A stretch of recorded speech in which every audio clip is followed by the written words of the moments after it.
Hi, it's Rachel. In my previous videos, I was talking about this self-made mind versus the spirit-made mind. And the self-made mind is what's created from our self-directed will. So as we come into this mortal experience, not knowing anything, our self-will starts to come into play. And so we start making choices given the circumstances that we've been given. That's our free will. And out of those, what we learn from them, how we interpret them, in our lack of awareness and knowledge is ultimately what forms the constructs of our mind. And I say a lack of awareness and knowledge because when you come into this mortal realm, we don't know anything about anything. Yet our mind is forming beliefs from a very, very young age. And because we don't know and don't have the truth, we don't have any discernment about what is truth and what is not. So we just absorb how we interpret the world around us, and our self-will just starts developing all these constructs that ultimately develop our self-made mind, by which we operate, by which we interpret the world by. And that continues to grow over time, the beliefs and the constructs.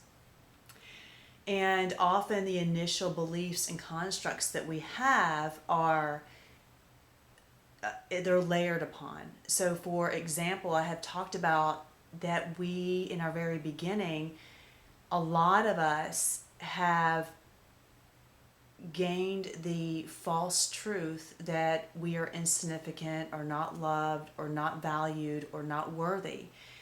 And that lies at the very core of us. That is an initial judgment that is made, that we make regarding ourselves, because that's what our self will does. It's because it's a self will, we're playing judge. We're like sitting as a Supreme Court judge of our life, making all of these decisions and interpretations and assumptions. Yet the problem is we don't know as we ought to know, and we don't know what we don't know. We are like a child that's sitting as a Supreme Court judge that has no clue, basically. But we grow up with believing those constructs and building upon them, and our ultimately that self-made mind becomes somewhat of a prison to us, because we now are bound to those very core lies that were developed initially. And as you learn truth, those lies can be undone.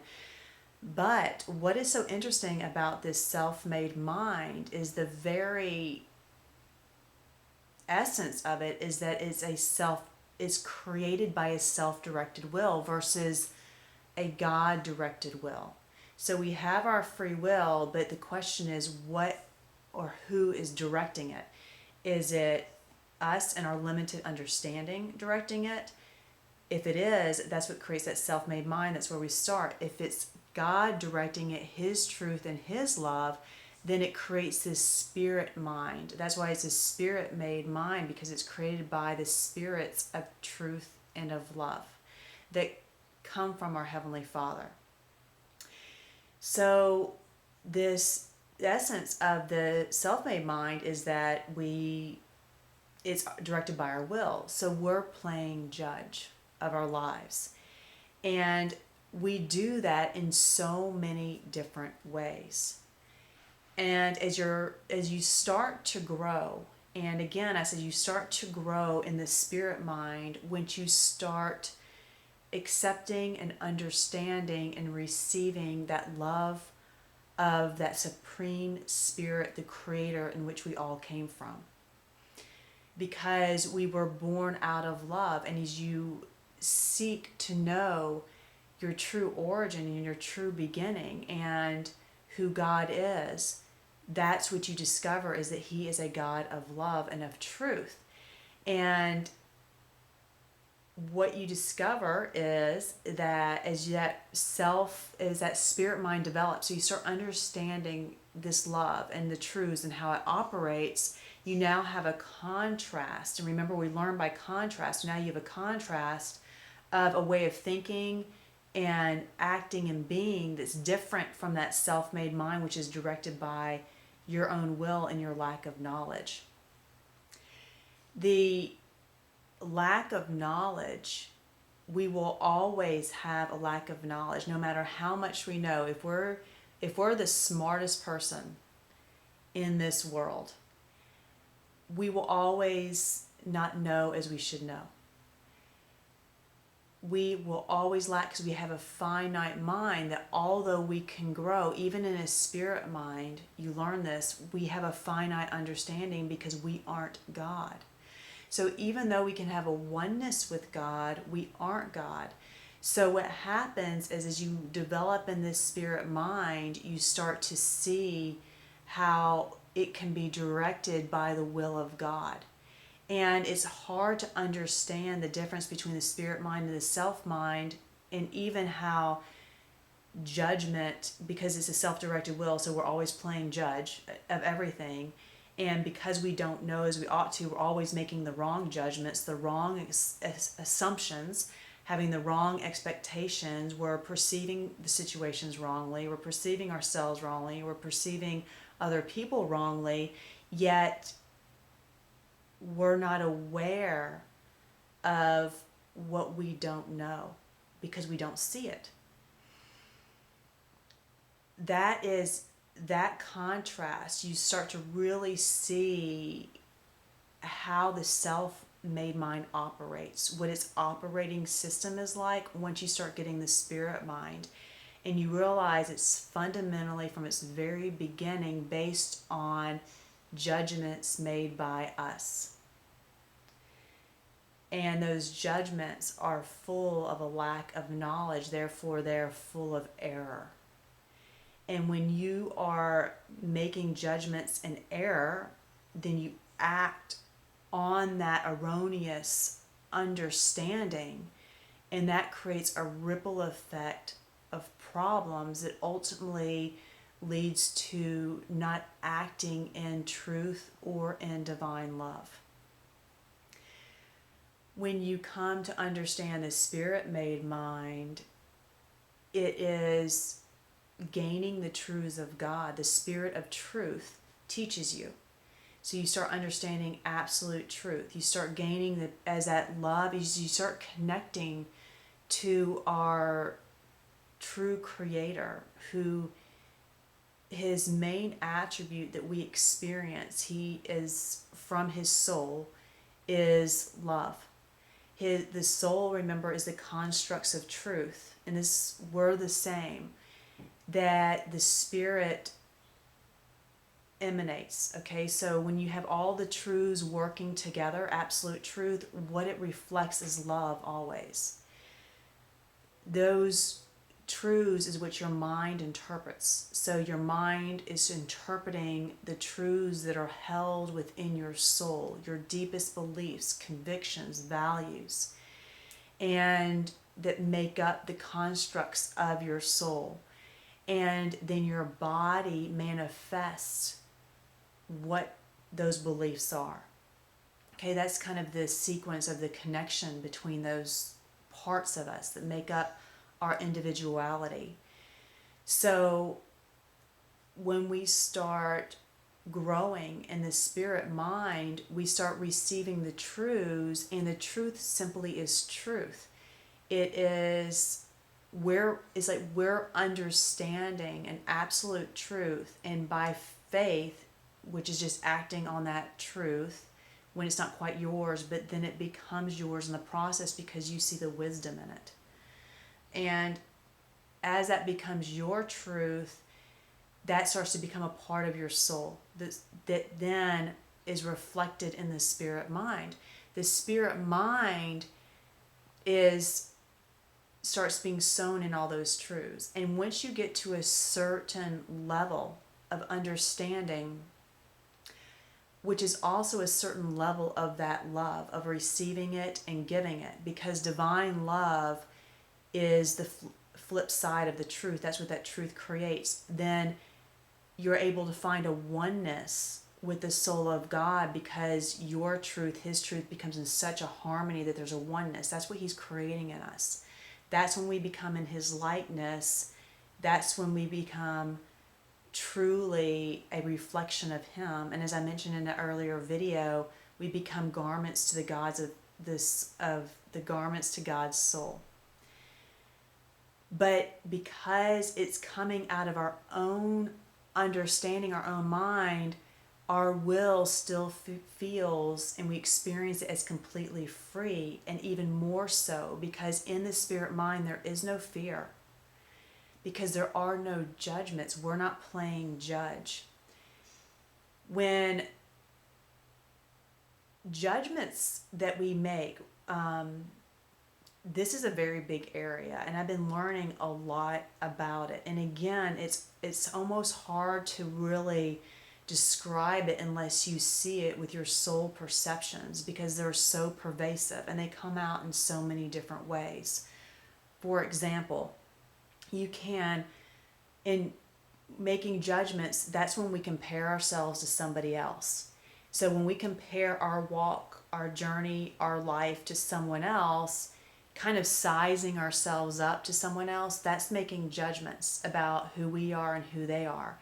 That's all these judgments that we're making are actually harmful to us and counterproductive.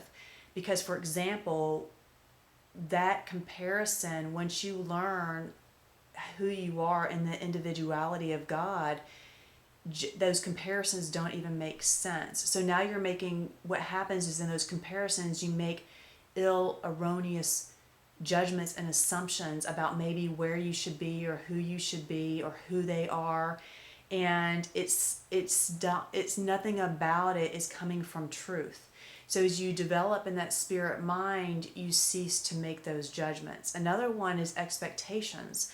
So a lot of times we have expectations about how something should be playing out.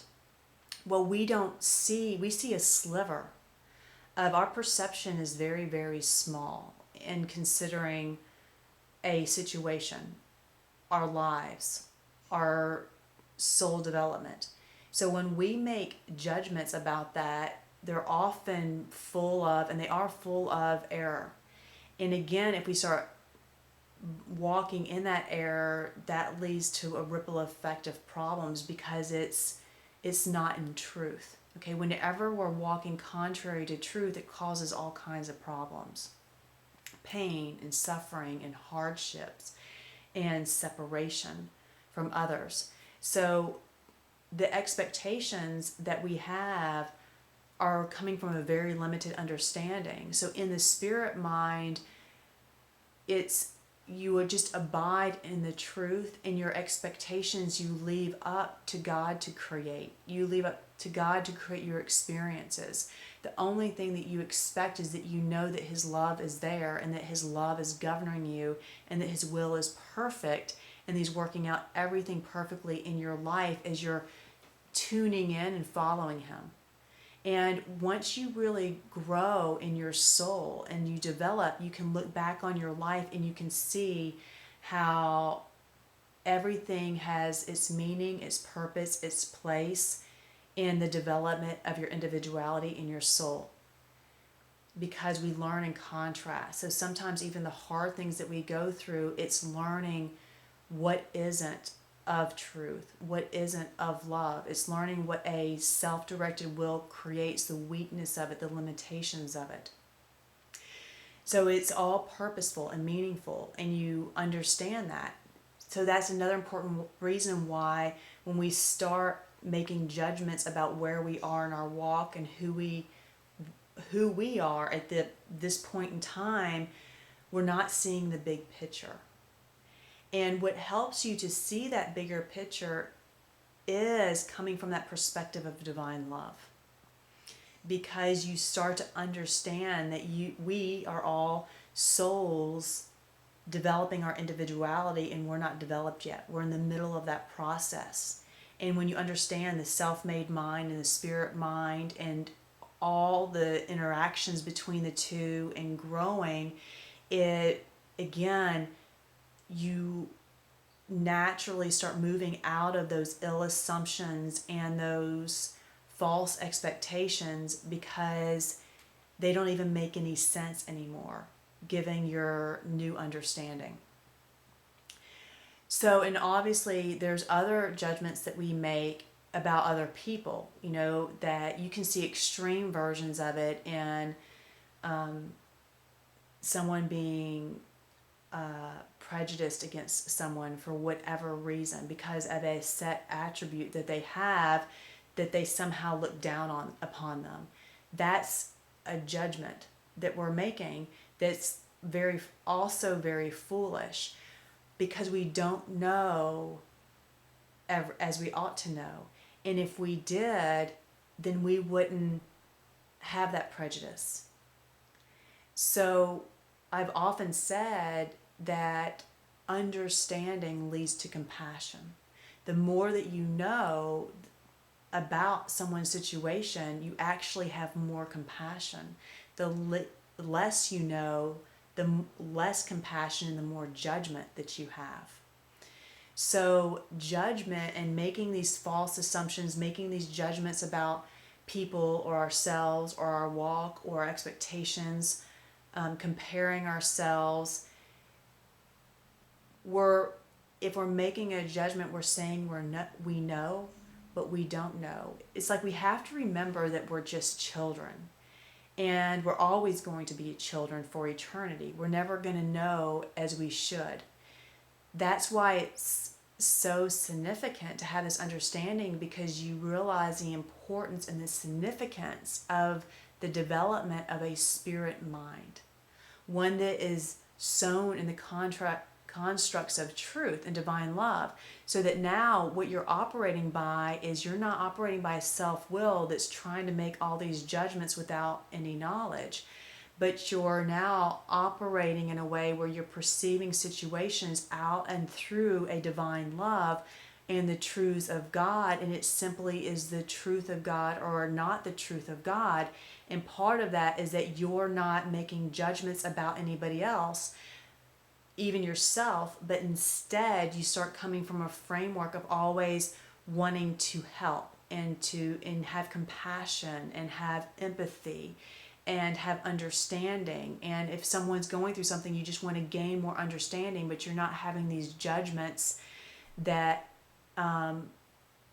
about where they're at or who they are or what type of person they are. And again, I know this may be a little bit hard to understand, because until you have the contrast of the spirit mind, it's very hard to understand, because all you have is that you're wrapped up in this self-made mind. So they often, when you look at a situation in your life, it's only when you're outside of that situation, when you're past it or whatever it may be, that you actually see it clearly. They always say hindsight is 20/20. It's a similar thing. If you've yet to develop that spirit mind, then it's very hard to see the workings of the self-made mind. But I want to mention this because this very core, the very root, the very framework of the self-made mind is us making our own judgments about things. And again, the best analogy that I can think of is like we are sitting as that judge in a courtroom, judging situations, judging our life, judging other people, judging ourselves about all kinds of things.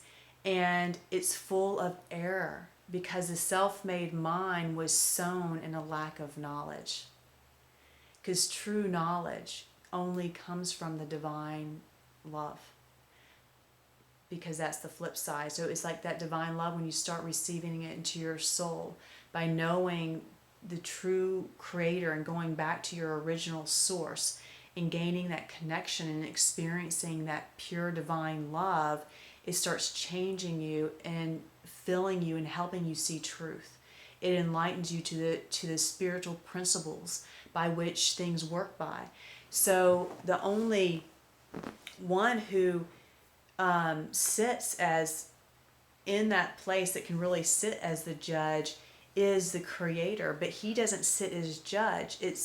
That's why I love to call him our Heavenly Father, because that's how he is. We're always children, always. And that's very important for us to remember, because when a child, a child doesn't know as they ought to know. But somehow as when our bodies mature, we think that we know now. But again, what you realize as you walk on this spiritual journey and spiritual truths and gain this perspective of divine love, you never know as you ought to. So you're always a child.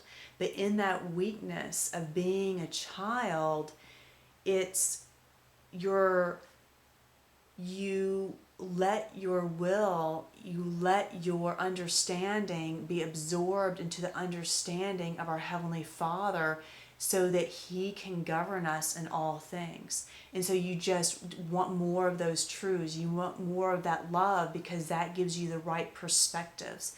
That gives you the right understanding of situations. So it's very significant that we start developing that relationship and getting back to our true source and connecting to that divine love that is far beyond just a natural or a human love, because it's perfect and it's totally intertwined with perfect truth. Okay, because again, that truth expresses that love. So the reason that I like to share these is because vision, which is having a vision, is having a perception of a certain truth, okay, or a certain inner working of truths, and you see how things fit together, and it's enlightening. Once you put words upon that, it grounds it, okay, so that you can understand it, believe it, and then act in it. This vision words precedes creation. That's how everything is created. It starts with a vision, then it follows words, because words, that's what you're doing, you're putting words to that vision, and then you have the creation. So understanding these dynamics of our self-made mind, our spirit mind, that the very root of our self-made mind and the dynamic and the whole framework is because we're making our own judgments, and it's all coming out of a lack of knowledge, and we really shouldn't be doing any of that anyway. That's very enlightening, because you'll find when you go on this journey that we make judgments all day long, and judgments are very damaging because they're full of error, because we don't know as we ought to know. And understanding that, and then understanding the dynamic of the spirit mind, where we don't judge anything, we're only operating by the truths of the Heavenly Father, and you know they are truth because you experience and you perceive the divine love in them. Again, without really experiencing that divine love and how it enlightens the truth, it's very hard to understand what that means.